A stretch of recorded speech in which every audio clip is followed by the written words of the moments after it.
Hey guys, Zack here, and this is my review of Solar Opposites.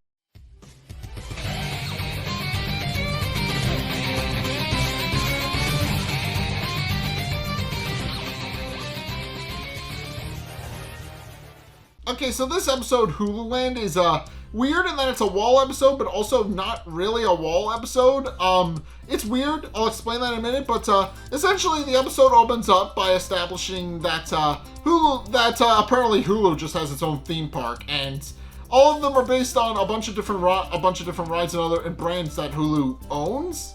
Which is and also there's several jabs at the fact at Hulu being owned by AT&T, but which is funny, but. Yeah, Hululand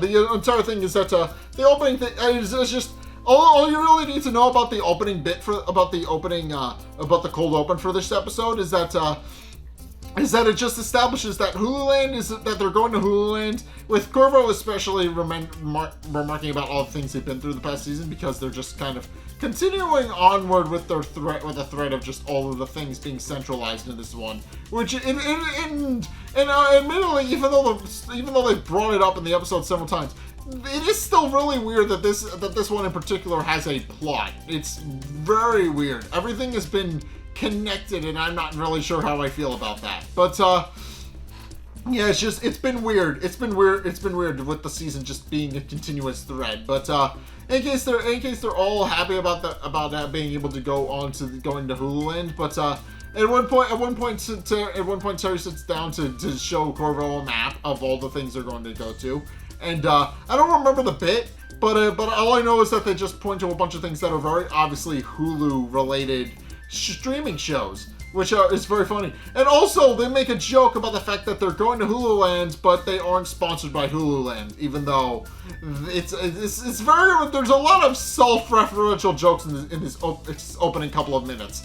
There's a lot of self-referencing jokes in this opening couple of minutes, and that just is a sign that they had a fun time running this episode. But yeah, Corvo is very happy about the fact that they get to go to Hululand, and also there's a comment about the fact that Corvo doesn't know what every single streaming service ever carries, which it's just a joke on the fact that there are just way too many streaming services, and that's kind of funny considering that what is it? Solar Opposites is a streaming service exclusive TV show for adults. It's a streaming service exclusive adult comedy. That is the funny joke. We're just expected to memorize what every single streaming service has, when in actuality there's just a lot of them and it's impossible to know. Obviously Netflix was the big one back in the day, and they're kind of having a little bit of trouble, but also you've got Hulu, and now you've got Disney Plus, Peacock, which kind of went with Peacock, Paramount Plus, what the hell is it? What else is there? Paramount Plus, Crunchyroll. YouTube has its own streaming service that you can use that just combines all the other ones. And Verve, CISO, and you can probably guess that adds up quickly, and that is why we all have Patreons. That's why every single cartoon reviewer or whatever the hell, that's why they all have Patreons, because they need to watch all of these different streaming services for their quote-unquote job, and that takes a huge cut out of their profits, so they just fund me so I can continue to watch all the shows for you guys to enjoy and watch my reactions to, please. That's essentially my cry for help.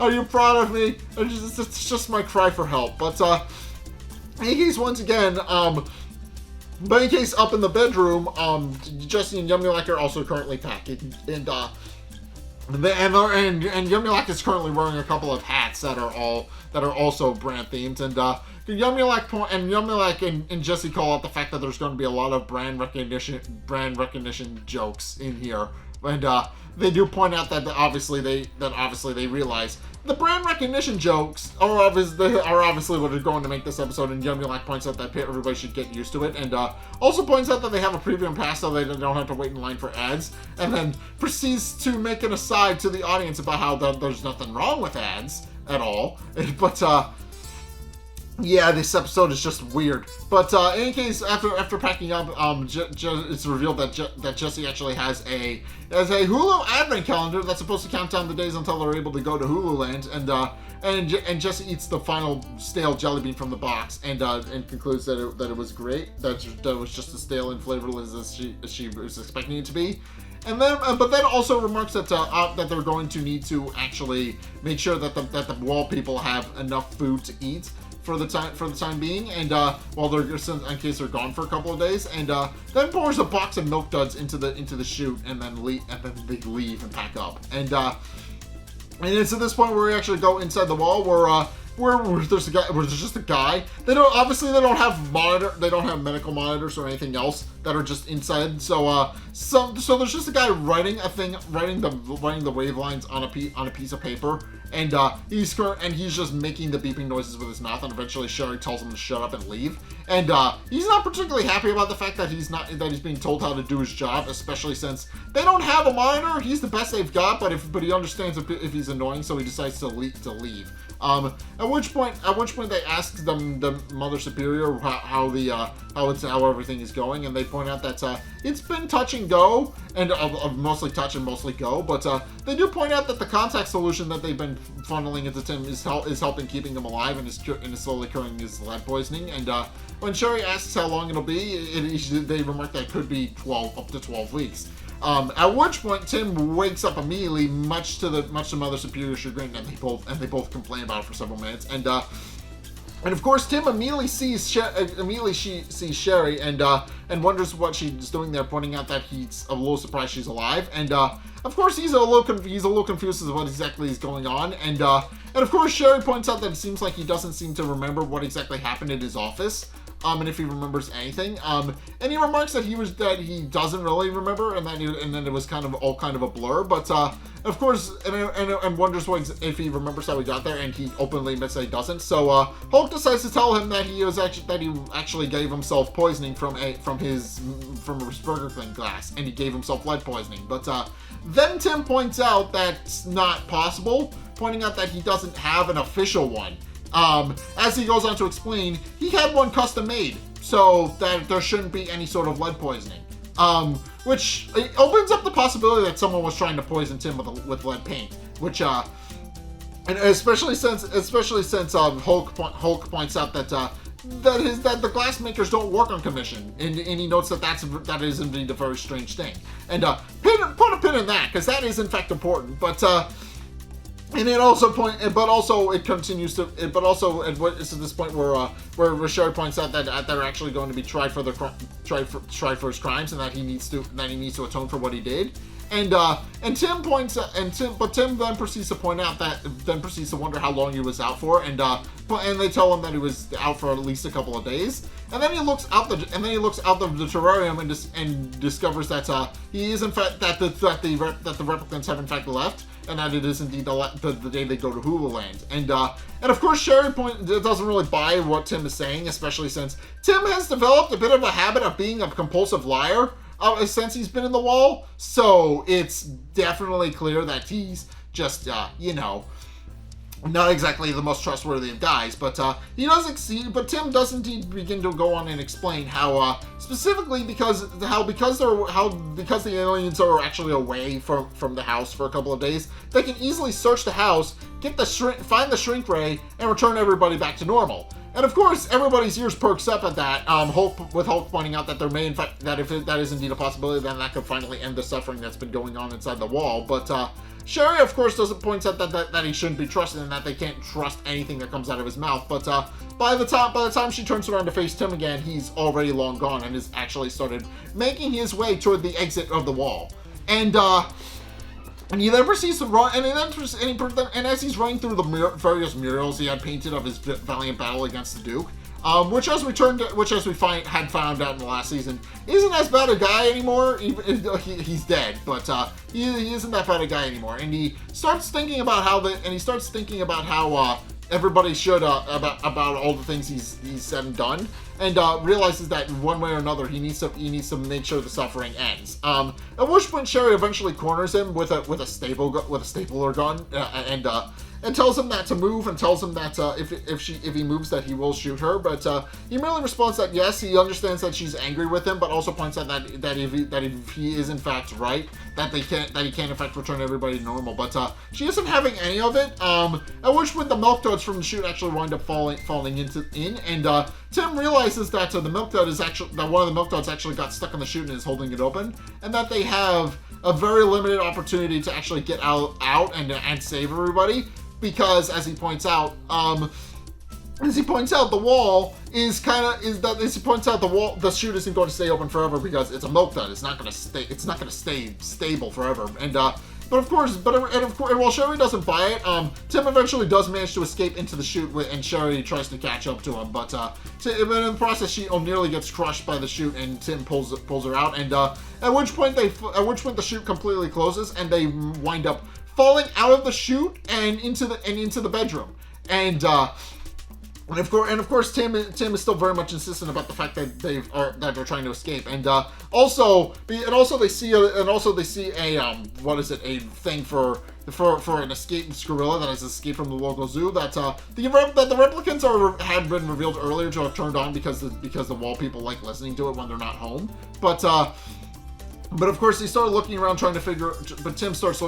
figure out where the string ray would be hiding. But Sherry winds up pulling him into a bear hug and tries to wrestle him into the ground. And it's at this point where the pupa shows up, and they wonder why the pupa's there.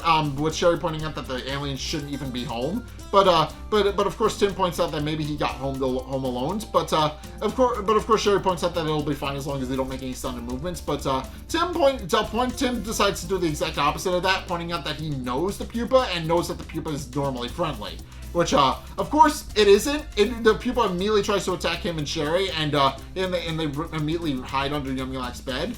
At which point Tim winds up finding the shrink ray, and without explaining what he's actually doing to Sherry, he shoves her in front of it and then turns the shrink ray on. And initially she thinks that Tim is betraying her, but then he returns her back to full size, and she's understandably confused and a little bit happy about the fact that she's returned to normal. But Tim proceeds to explain how he should have probably explained it earlier, but that he reversed the shrink ray's effects to return her back to normal. And then she proceeds to scoop him up and grab her in her hand. But Tim and of course they then proceeds to seemingly get ready to get her revenge on Tim at long last. But then Tim explains how yes, he understands that he hates the wall more than anything, and explains how it has indeed turned him into a manipulative liar, and that he doesn't like that part of himself. But he openly admits that he would absolutely do it all again and go back into the wall, because Sherry was the best thing that ever happened to him, and he openly admits that without the wall he would have never met her.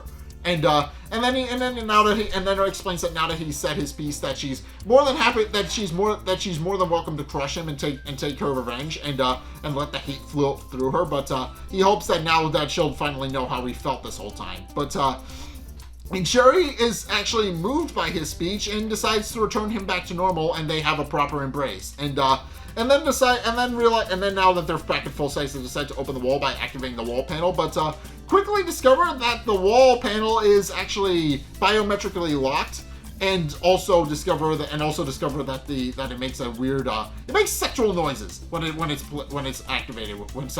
But Tim knows both notes that the noises that the panel is making are a little bit weird, and B, point out that they're going to need biometrics for the replicants to get the door open. So and point out that they're going to need to find a way to get everybody out. But before they and then just realize that they know exactly how they can do that. But before they leave, Tim makes a rousing speech about how he's going to come back, and about how he's going to help the citizens of the wall go free and return them back to the normal size so they can return back to their normal lives. And with Sherry adding a for the wall at the end before they run off to the police station, where they bring the shrink ray, and then proceed to explain the entire story to the cop, who is understandably a little bit skeptical, but also surprisingly has their entire journey memorized despite not writing any of it down, which of course both Sherry and Tim comment on, pointing out that they were a little concerned when he didn't write anything down, but he got it all perfectly.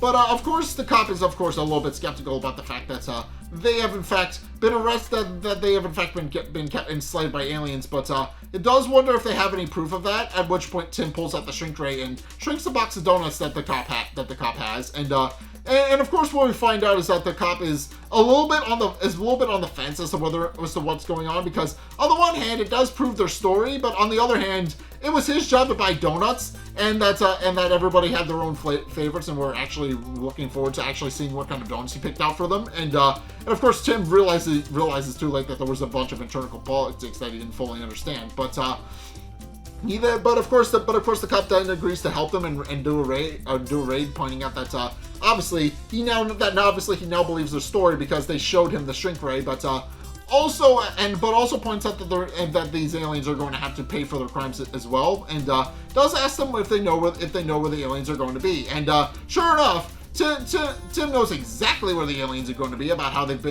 they're now currently at Hululand, and sure enough, as they're getting off a ride, and Yumulak is established in this scene to have gotten off of every ride they've been on and gotten horribly sick. And of course, it's revealed that it's some sort of chowder that Yumulak ate that's making him sick and causing him to vomit on every ride. And Corvo points out that he probably shouldn't have eaten that. But in case it's at this point where the police show up, and initially they show up with a SWAT team, but initially Terry thinks that that's actually part of the attraction, but which is this point where the solar opposites are actually arrested, and of course, Tim and Sherry watch from behind the squad car, being happy that seems to finally be all over, but are then confused when the solar opposites are suddenly arrested. And this, of course, causes them to become very confused and a little bit angry, and asks the cop what exactly is going on and why they're being arrested, and why they're no longer being arrested, and why they're just being let go. But it's at this point where it's revealed that the solar opposites apparently have immunity for any crime that could possibly committed, since apparently they've been donating their gear to the government for years, and have been helping the FBI develop new technology, and also a couple of other tech giants as well, revealing that the magnet in the back of the iPhone is one such invention, and of course, Sherry points out that that's preposterous, pointing out that it's obviously just a magnet, and that she has a bunch of them on her fridge. But of course, the cop merely points out that everybody who wants to buy an iPhone yearly has the solar opposites to thank for that, and then proceeds to leave. But Sherry insists that they need to be held accountable for the crimes. But the cop merely tells them to let it go because it's Hululand, and of course, this episode, and of course, it's at this point where Tim points out that they can still save the people of the wall, and that they just need to work, on it and work on it a little bit better and figuring out another course of action. But Sherry merely tells them that it's over, and that there's no way for them to actually save everybody from the wall. Especially since the shrink ray has been taken into evidence, they don't have the shrink ray anymore, and the solar opposites aren't even going to pay for their crimes. So, which again, put a pin in that as well. But in case Sherry then shows that she's going to go back to her previous job, as a what is it? A Yokohama? What is it? Whatever. She works at a restaurant, I know, but she then tells her she's going to go back to her previous job, and tells Tim that he should probably move on with his life as well. And then they proceed to just kind of break up, and they both go on their merry ways. At which point we actually see a montage of Tim trying to adjust to the real world, and he's trying to adjust back to the original world, but what we quickly find out is that he can't. I mean, he starts off by first and foremost buying an apartment and cleaning himself up and shaving his beard, and then of course starts getting himself back into shape, but and of course starts adjusting to his new life. But what we quickly find out is that Tim just isn't adjusting. As we find out, every time he sees the kids playing with action figures, he flashbacks to his time on the wall where he fought against the Duke. And every time he goes to the store to buy junk food, he's just remembering how junk food used to be just hand delivered to them from the chute, when now he can just go out and buy it, and he doesn't really know how to cope with that. So and at which point somebody at the grocery store asks him if he's okay, and he remarks that there's only one person who can help him, which the store clerk remarks wasn't what he was asking, but okay. and of course goes to Sherry's old job at a restaurant, and what we find out is that apparently she was having a bit of problems as well, and she did initially come back to her old job, but eventually just left, and of course Tim wonders if there's anywhere if they know anywhere he could have gone, but the other chef remarks that he does not know where Sherry went. But at which point Tim sees a magazine lying on the table and realizes that is most likely exactly where Sherry went. And of course what we find out is that is actually an advert for Fourth Beach, which according to the sign was rated 5th best beach in America, which is funny. But he goes to the beach to meet up with Sherry, and what we find out is that Sherry has been having the exact same problems about how she's been unable to adjust. And what we find out is that apparently she wasn't returned back to her full size. She used to be 5'6", but now she's 5'5.5". And Tim even points out that he's noticed that as well, pointing out that he's actually dropped his shoe size. But of course, they point out that obviously there's still it feels like a part of them is still very much in the wall, and that they can never really truly go back to the life they had before. And Tim does point out that he feels the exact same way. He points out that despite having returned back to his previous life, he has in fact been having flashbacks to his time in the wall, and has been freaking out at the sight of a Slim Jim. He has no idea how to actually cope with any of this, but of course, they realize that the only way to actually fully get closure and put that behind them is to rescue everybody from the wall and help them return back to their lives. And of course, Tim points out that he knows exactly how they're going to do that, but they're not going to need to figure out how to get the shrink ray back from evidence first. But and of course, they then proceed to actually go on a raid of the police station that they went to, and what we find out is that Tim actually requests them to get 2 things, both the shrink ray and also a shotgun, and then proceeds to reveal what his plan is, which is to call from a payphone and use a voice changer to pretend to be the gorilla that broke out of the zoo. And of course, because this is actually a national emergency, he knows they'll actually jump at the opportunity to go and deal with it. But and actually, it's a local emergency, but still, the gorilla escaping from the zoo and terrorizing people is definitely a cause for concern. But and of course, Sherry is confused as to how Tim actually got a hold of a voice changer, but he points out that he feels like they should be real things. But in any case, he calls the cops and sure enough uses the voice changer to pretend to be the gorilla from the zoo, which of course causes everybody to immediately all the cops to immediately charge into action and go check out the Walmart that Tim claims the gorilla is attacking. And also makes a defund the police joke, which considering some police brutality things that Hulu has in fact made fun of, and Solar Opposites specifically has made fun of. Yeah, I kind of understand where they're kind of leaning into a little bit. They're making a couple of jokes, but that's a very serious thing. There have been some police incidents lately, and that's all I'm really going to say about that, because politics are not really my thing, and I'm not going to dwell on them. But in any case, Sherry is able to get in and out no problem once all the cops are gone, and is able to grab both the shotgun and the shrink ray. And she knows what the shrink ray is for, but wonders what the shotgun is for. And Tim merely tells them that he'll show her what the shotgun is for. And sure enough, what we find is that they're actually lying in wait for the Solar Opposites to come home. And of course, they come home and remark that they had a good trip, and that it was very fun, and that they enjoyed going to Hululand and all of the different name brand attractions that they went to. And they're very excited to go again. But it's at this point where the lights turn on, and Tim reveals that he has actually held the pupa hostage, and threatens to shoot the pupa if they don't meet their demands. And of course, Terry tries to call Tim's bluff, remarking that the pupa means nothing to him, but then immediately breaks down into tears when Tim threatens to actually shoot him for real. And it's at this point where Yummy and Jesse clarify that they're wall people, which of course causes Corvo to become very confused. At which point, Tim, since Tim was going to do that anyway, Tim and Sherry lead them up to the bedroom, where, of course, Corvo is quickly clued in on the fact that Jesse and Yummy have been abducting adults and putting them in the wall, and he's obviously very upset with the replicants for doing this. Terry less so.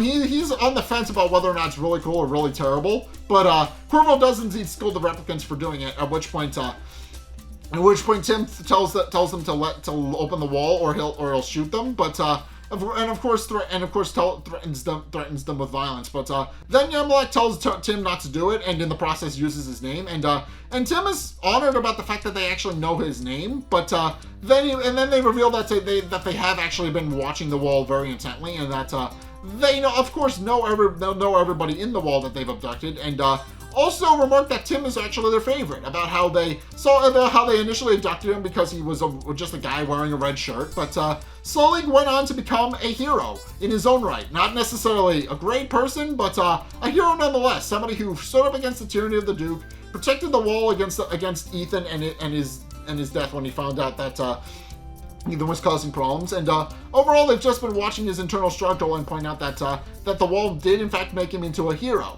And that is ultimately where he was supposed to be. But and while Tim doesn't slightly break down the fact that they do in fact praise him for being a hero, he also points out that the sentiment is wasted since they took away his entire life, and then proceeds to shoot Yamilek in the leg.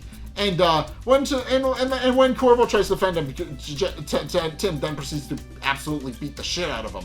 And of course, it's at this point where he demands that they actually let everybody out of the wall. And Jesse then proceeds to pull Corvo away from the wall because he got knocked into it, and then proceeds to open the wall. And also, when Tim asks what's with the lewd remarks that the scanner makes, Jesse merely explains that they said it as a joke, but now they don't know how to turn it back. So yeah, it's just kind of stuck like that. But in any case, following that, the wall then proceeds to open up, and everybody starts going free. And one by one, Tim then tells everybody to form a single file line, and then proceeds to slowly return everybody that has been trapped in the wall back to normal. He starts returning everybody back to their original size, and everybody falls out of the Solar Opposites house one by one. And but in any case, it then becomes the point of what to do with the Solar Opposites. And of course, Tim grabs the shotgun and tells Sherry to leave because she's not going to want to see it. But and of course, she does in fact leave. But then it's at this point where Tim reveals that he's actually not going to kill the Solar Opposites, but is actually going to give them a taste of their own medicine, and proceeds to shrink them down and places them inside the wall with a single jelly bean, which he remarks that if they eat it slowly will maybe last them a whole month, and then he proceeds to close them inside. Which when he steps outside, and they're very happy, and it's notably they're very happy about the fact that that's finally over, and that they finally gained their freedom from the wall. And to celebrate this, Tim then proceeds to break the shrink ray hand underfoot, and also shares a passionate kiss with Sherry, and remarks that now it's finally over and that they can finally return to their lives. At which point it's revealed that no, not actually. As it turns out, the escaped gorilla who shows up on the back of the Mammoth from Thundercats, the Mamuda or whatever it's called, but he shows up on the back of the creature from Thundercats, and it's revealed that Tim is actually being recruited for a new mission, and that apparently the gorilla found a diary from his father with a bunch of cryptic notes and things that he's on the verge of cracking, and that he needs Tim's help to actually help him solve it. And of course, Tim is more than happy to go on the journey, but Sherry decides to sit it out, and he then proceeds to get onto the back, right on behind the gorilla, and they fly off into the sunset. And then it's revealed that this entire sequence of events was just a fever dream. If you couldn't tell by the ending, it's literally just a fever dream that doesn't really make any sense. And as it turns out, we find out why. As it turns out, Tim actually didn't recover miraculously from his lead poisoning, and is in fact dying because of the fact that using saline and contact saline is actually no way of actually nursing a person back to health. And of course, it makes perfect sense when you look back at the episode. There are notably several inconsistencies with the episode and its logic. First and foremost, Tim claims to have had a commission's Burger King glass when in actuality, Hulk points out that isn't even possible, and Hulk is able to actually identify that the glass was in fact poisonous. So there is a couple of logical inconsistencies, but also the fact that the Solar Opposites have immunity to being arrested, when in a previous episode they were arrested for imprisoning and torturing someone previously. That is inconsistent because they were actually found not really guilty of that, but it does set the precedent that they have been found guilty of that before. But Of course, there is a logical inconsistencies, and also the fact that Sherry tries to mention Pesley at one point, but and then they proceed to never bring her up again, which is weird because if you think they were really concerned about getting everybody out of the wall, they would at least try to rescue Pesley from the wall as well. But that doesn't actually come up. But in any case, Tim then eventually flatlines on his secret hospital bed, and of course Sherry is visibly upset and annoyed that Tim seems to be getting away with yet another thing about how he was supposed to pay for his crimes, and now he's not going to be able to. So yeah, she then proceeds to spit on him, and then they bring him outside to burn him. And after climbing back in the hole inside the side of the wall and returning back inside, Hulk then proceeds to wonder what exactly it is they're supposed to do now. And then the episode pans out from the wall where Jesse and Yumilak have returned from their vacation and are very happy about the fact that they went, but also remark that they need a vacation from their vacation. So obviously this episode is the entire thing is inside Tim's head, and it's a fever dream of a dying mind. But the episode does bring up a couple of interesting things. Specifically, maybe Tim was secretly poisoned, and somebody tried to get rid of him the hard way. And it is implied that is maybe what happened. It's obviously inside of Tim's head, so we don't actually know if this actually happened. But it sets up the possibility that someone tried to poison Tim. It sets up the very real possibility that someone tried to poison Tim to make him pay for his crimes that way. Not 100%, but it does imply that someone tried to kill Tim. But also obviously this episode is very ending. Obviously, there's still very much a thing going on, but also a gorilla may or may not have escaped from the zoo. But it's clear that the events of the episode did in fact really happen about how they went to Hululand. But clearly a gorilla did escape from the zoo, because we know that part of the episode to be real. But and also they haven't addressed the thing about how there's a monster inside the wall that's killing people. That obviously, if this episode was in fact the finale to the Wall Saga, that didn't come up and was never addressed. So that is absolutely something that they're going to be doing right soon. But yeah, this episode is just interesting for a number of reasons, and that Tim never really pays for his crimes. He kind of dies from his lead poisoning, but the episode also seems to imply that maybe somebody poisoned him. It's implied, but also it's a fever dream, so it may or may not have actually happened. But in any case, yeah, that's gonna do it for my review of Solar Opposites. What did you guys think? Let's get a discussion going in the comment section down below, or over on my Discord server, link in the description. Anyway, thank you guys so much for watching this review. Be sure to like, comment, and subscribe if you enjoyed. Be sure to check out my Twitter for updates about what's going on with the channel. It's only a couple bucks a month. It does really help me out, and you guys get access to a bunch of cool perks that are my way of saying thanks. So just be sure to check those out. Link is down in the description. And also be sure to check out my Patreon. My Patreon link is down in the description as well. I mostly use it to fund projects, and again, I use it to fund all of these streaming services that I have to find to watch all of my favorite shows now. So yeah, go check that out. I made a joke, but seriously, go check out my Patreon. Link is down in the description. And also be sure. And also speaking of the description and end screen, be sure to check out the videos linked in the end screen as well. The top video is the most recent one. It may or may not be this one. Whereas the bottom video is the video recommended to you based on what you've already seen from me. So yeah, go check those out. I have no idea where they're going to send you, so just go check them out and see what winds up being cool. But in any case, yeah, thank you guys so much for watching. Until next time, we'll see you guys in the next video. Peace!